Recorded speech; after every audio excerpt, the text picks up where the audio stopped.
नमस्कार ओडिशा। तो आज चलतु गोटे पोटल आलूर रेसिपी जाना। तो पोटल आलू पे ये मो पोटल आलू को एमती काटी नहीं जाइए। आप पोटल को गोटा गोटा करके मझे चिरा लगे भी नहीं पारे।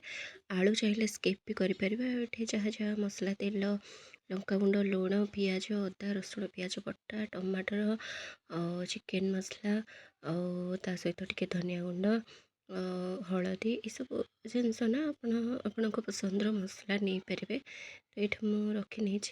तो चलते यहाँ पूरा सिंपल रेसिपी।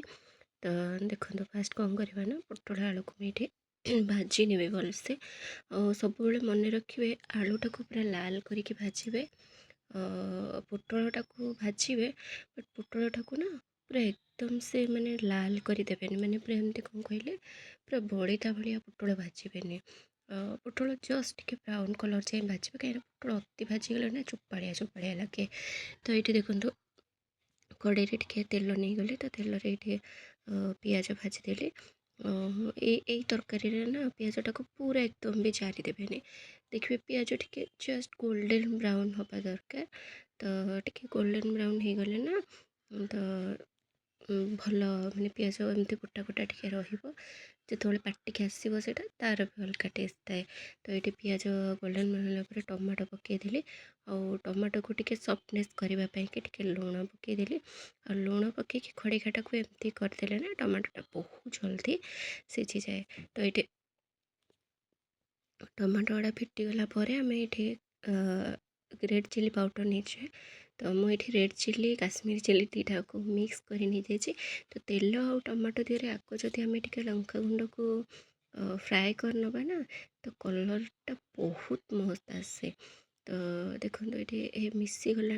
तो गैस को सब टाइम लो पूरा रखिए और टे पानी देदेली पानी देदेले ना कलर माने तार कलरटा ना आहरी आसीज बढ़िया से।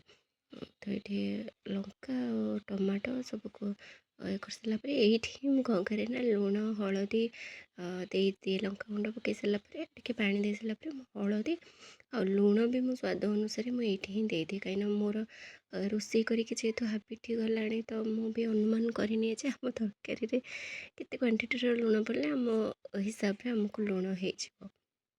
तापर एमती भी आम तरकारी पत्र टे कम लुण हुए सब आम कम लुण खाऊ। तो से ये ऐड करनी। तो ये जो अदा रसुण पियाज बाटी तो मसला को भलसे देकी गोल दबा। तो ये गोल सारापर आम मसला देखो मैंने कषा न हो भी तार कलरटा जो आम तेल लंका गुंड पकई तार कलरटा पूरा एकदम से बढ़िया आसो। तो आपको आम घोड़े दबा घोड़े की सीम्रे कषा मसला जिते समय घोड़े घोड़े की सीम्रे कषा ना सेते ही टेस्ट लगे। आम जब हाई फ्लेम जल्दी हो कहीकि कषा तो तार जी टेस्ट न आसो ना आम जब लो पूरा फ्लेम आम सीम्रे कषे कषी कषी माने करवा तो तार तेल भी छाड़ी बहुत माने स्वाद भी लगे। तो ये देखो मुझे टे जीरा गुंड आ धनिया गुंड नहीं गली आपंकर ऑप्शनल यहाँ आपने चाहिए भी स्किप करें। तो जदि गोटा जीरा भी आप चाहिए मसलार गोटा जीरा गोटा धनिया बाटी पारे तो बहुत भल से टेस्ट आसे। तो ये कौन करें गोड़े सारापर आम आउ कि समय आपको घोड़े दबा। तो देखो ये घोड़े सारापर मोर मसला भल से कषे यहाँ बहुत कम तेल जेहतु आलू पोटल छणा है तो बहुत कम तेल कर देखो आलू पोटल पकई कषी ये मेन काजू बटा। तो ये मुझे काजू आप चाहिए मसला देपारे बट यही टाइम देले ना तार टे अलग बास्ना और टेस्ट आसे। तो ये काजू टे बाटिकी रखी तो ताकू देदेली आपण मैंने आपको एमती काजू दे सारापर एमती पूरा कषा भाया करेंगे जमती भोजी स्टाइल हुए कषा करके रुटी सहित खाईपारे ना भात डाली कर खाईपारे।